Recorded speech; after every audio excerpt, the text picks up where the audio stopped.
It's important to understand that the most lucrative thing that can happen for the international bankers is war, for it forces the country to borrow even more money from the Federal Reserve Bank at interest.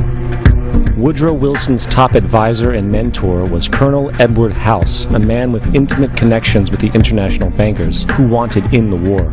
In a documented conversation between Colonel House, Wilson's advisor, and Sir Edward Grey, the Foreign Secretary of England, regarding how to get America into the war, Grey inquired, "What will Americans do if Germans sink an ocean liner with American passengers on board?" House responded, "I believe that a flame of indignation would sweep the United States, and that by itself would be sufficient to carry us into war." So, on May 7, 1915, on essentially the suggestion of Sir Edward Grey, a ship called the Lusitania was deliberately sent into German-controlled waters, where German military vessels were known to be. And, as expected, German U-boats torpedoed the ship, exploding stored ammunition, killing 1,200 people. To further understand the deliberate nature of this setup, the German embassy actually put advertisements in the New York Times telling people that if they boarded the Lusitania, they did so at their own risk, as such a ship sailing from America to England through the war zone would be liable to destruction. In turn, and as anticipated, the sinking of the Lusitania caused a wave of anger among the American population, and America entered the war a short time after. The First World War caused 323,000 American deaths. J.D. Rockefeller made $200 million off of it.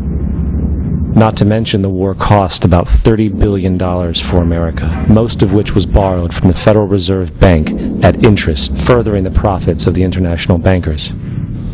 World War II. On December 7, 1941, Japan attacked the American fleet at Pearl Harbor, triggering our entry into that war. President Franklin D. Roosevelt declared the attack was a day that will live in infamy. A day of infamy indeed, but not because of the alleged surprise attack on Pearl Harbor. After 60 years of surfacing information, it is clear that not only was the attack on Pearl Harbor known weeks in advance, it was outright wanted and provoked. Roosevelt, whose family had been New York bankers since the 18th century, whose uncle Frederick was on the original Federal Reserve Board, was very sympathetic to the interests of the international bankers, and the interest was to enter the war, as we've seen, nothing is more profitable for international bankers than war. In a journal entry by Roosevelt's Secretary of War Henry Stimson, dated November 25, 1941, he documented a conversation he had with Roosevelt. The question was, how should we maneuver them into firing the first shot? It was desirable to make sure the Japanese be the ones to do this, so that there should remain no doubt as to who were the aggressors. In the months leading up to the attack on Pearl Harbor, Roosevelt had done almost everything in his power to anger the Japanese, showing a posture of aggression. He halted all of Japan's imports of American petroleum. He froze all the Japanese assets in the United States. He made public loans to nationalist China and supplied military aid to the British, both enemies of Japan in the war, which, by the way, is completely in violation of international war rules. And on December 4th, 3 days before the attack, Australian intelligence told Roosevelt about a Japanese task force moving towards Pearl Harbor. Roosevelt ignored it. So, as hoped and allowed, on December 7, 1941, Japan attacked Pearl Harbor, killing 2,400 soldiers. Before Pearl Harbor, 83% of the American public wanted nothing to do with the war. After Pearl Harbor, 1 million men volunteered for the war. It is important to note, Nazi Germany's war effort was largely supported by two organizations, one of which was called IG Farben. IG Farben produced 84% of Germany's explosives, and even the Zyklon B used in the concentration camps to kill millions. One of the unspoken partners of IG Farben was J.D. Rockefeller's Standard Oil Company in America. In fact, the German Air Force could not operate without a special additive patented by Rockefeller's Standard Oil. The drastic bombing of London by Nazi Germany, for example, was made possible by a $20 million sale of fuel to IG Farben by the Rockefeller Standard Oil Company. This is just one small point on the topic of how American business funded both sides of World War II. One other treasonous organization worth mentioning is the Union Banking Corporation of New York City. Not only did it finance numerous aspects of Hitler's rise to power, along with actual materials during the war, it was also a Nazi money laundering bank, which was eventually exposed for having millions of dollars of Nazi money in its vaults. The Union Banking Corporation of New York was eventually seized for violations of the Trading with the Enemy Act. Guess who the director and vice president of the Union Bank was? Prescott Bush. our current president's grandfather, and of course our former president's father. Keep that in mind when considering the moral and political dispositions of the Bush family. Vietnam. The United States' official declaration of war on North Vietnam in 1964 came after an alleged incident involving 2 U.S. destroyers being attacked by North Vietnamese PT boats in the Gulf of Tonkin. This was known as the Gulf of Tonkin incident. This single situation was the catalytic pretext for massive troop deployment and full-fledged warfare. One problem, however: the attack on the U.S. destroyers by Vietnamese PT boats never happened. It was a completely staged event to have an excuse to enter the war. Former Secretary of Defense Robert McNamara stated years later that the Gulf of Tonkin incident was a mistake, while many other insiders and officers have come forward, relaying that it was a contrived farce, a complete lie. Once in the war, it was business as usual. In October 1966, President Lyndon Johnson lifted trading restrictions on the Soviet bloc, knowing full well that the Soviets were providing upwards of 80% of North Vietnam's war supplies. Consequently, Rockefeller interests financed factories in the Soviet Union, which the Soviets used to manufacture military equipment and send it to North Vietnam. However, the funding of both sides of this conflict was only one side of the coin. In 1985, Vietnam's rules of engagement were declassified. This detailed what American troops were and were not allowed to do in the war. It included absurdities like North Vietnamese anti-aircraft missile systems could not be bombed until they were known to be fully operational. No enemy could be pursued once they crossed the border of Laos or Cambodia. And most revealing of all, the most critical strategic targets were not allowed to be attacked unless initiated by high military officials.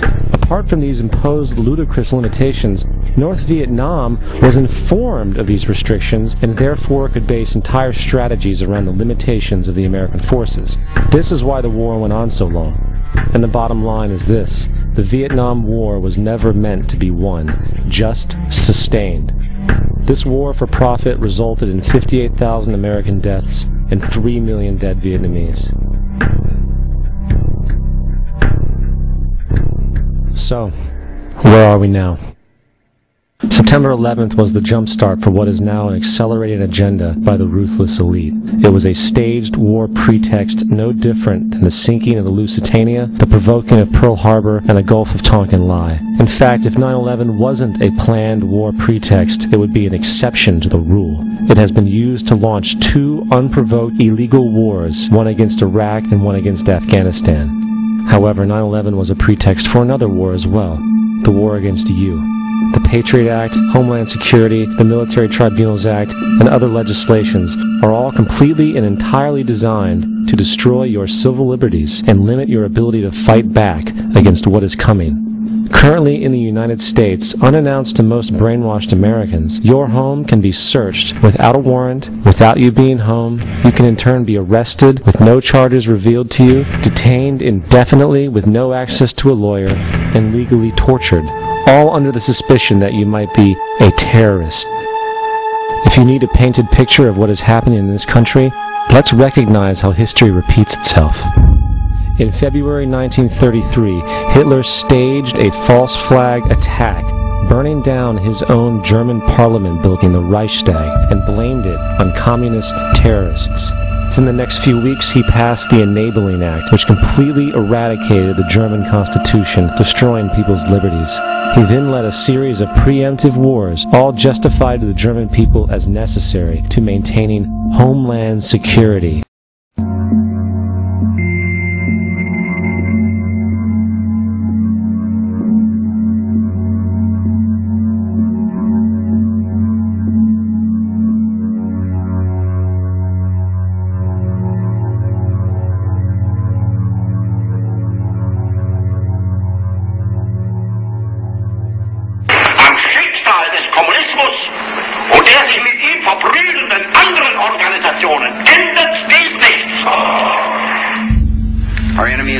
Network of terrorists and every government that supports them. It's time to wake up. The people in power go out of their way to make sure that you are perpetually misled and manipulated. The majority's perception of reality, especially in the political arena, is not their own. It is shrewdly imposed upon them without them even knowing it. For example, the public at large actually believes the invasion of Iraq is going badly, as sectarian violence doesn't seem to stop. What the public fails to see is that the destabilization of Iraq is exactly what the people behind the government want. This war is to be sustained so the region can be divided up, domination of the oil maintained, continual profits reaped for the defense contractors, and most importantly, permanent military bases established to be used as a launching pad against other oil-bearing, non-conforming countries such as Iran and Syria. For further implication that the civil war and destabilization is purely intentional, in 2005, 2 elite British SAS officers were arrested by Iraqi police after being caught driving around in their car shooting at civilians while dressed up as Arabs. After being arrested and taken to a jail in Basra, the British Army immediately requested the release of these men. When the Basra government refused, British tanks came in and physically broke out the men from the Basra prison. If you wish to destroy an area, how do you do it? Well, there are 2 ways. You can go in there and bomb it and so forth, but that is not very efficient. What you do is you try to get the people in that area to kill each other and to destroy their own territory, their own farms. And that's what's been done in that area. The way in which you destroy an opponent is get him to destroy himself by dividing his ranks against one another. And then you feed both sides. You have agents feeding both sides, inflaming both sides. And they kill each other off.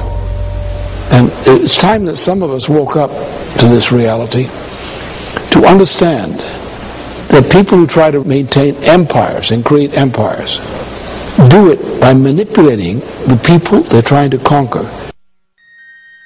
You might want to ask yourself why the entire culture is utterly saturated with mass media entertainment from all sides, while the educational system in America continues its stupefying downward slide since the U.S. government decided to take over and subsidize the public school system. What your government pays for, it gets. When we understand that, then we look at government-financed institutions of education and see the kind of students and the kind of education that's being turned out by these government-financed schools. Logic will tell you that if what is being turned out in those schools was not in accord with what the state and the federal government wanted, then it would change it. The bottom line is that the government is getting what they have ordered. They do not want your children to be educated. They do not want you to think too much. That is why our country and our world has become so proliferated with entertainments, mass media, television shows, amusement parks, drugs, alcohol, and every kind of entertainment to keep the human mind entertained, so that you don't get in the way of important people by doing too much thinking. You had better wake up and understand that there are people who are guiding your life and you don't even know it.